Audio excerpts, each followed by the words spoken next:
Mamashina mi kanchi, wairashina mi tigramunchi, hatun muskuykunata tarpunchi. Ali tutata charipaychi ambato, ñuka shutimi kan Melissa Córdoba, ñuka mi shamupani Imbabura markamanta, Antonio Ante Kitimanda, Pucara Quichua Otavalo runa warmimi kapani, ñuka pallankaypa mi kan, sapikunata shinji yachishun. Muy buenas noches, Ambato.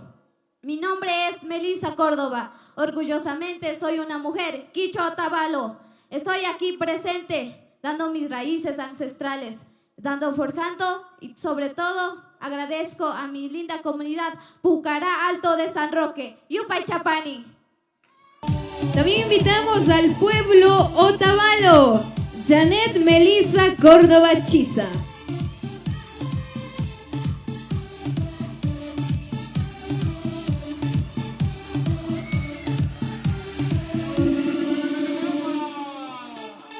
Invitamos a Janet Melissa Córdoba Chiza, desde el pueblo Quichua Otavalo. Janet Melissa, ¿en qué año fueron reconocidos los derechos de la mujer indígena a nivel internacional? Sumagyakta kantaminapani.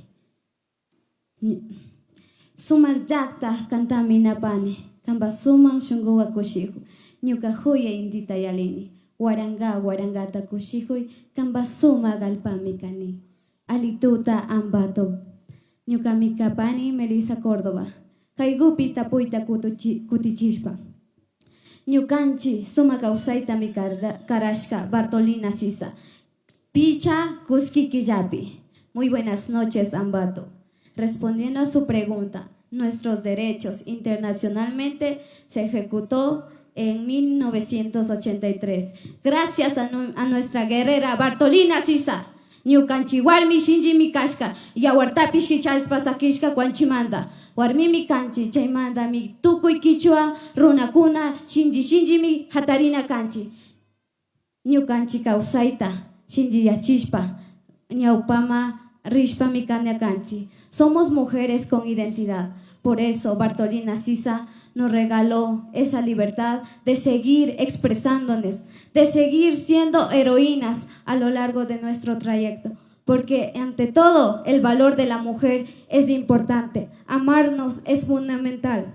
El amor propio nos lleva a grandes cosas. Yupaychani tukuy shunguwa. Yupaychani. Muchísimas gracias.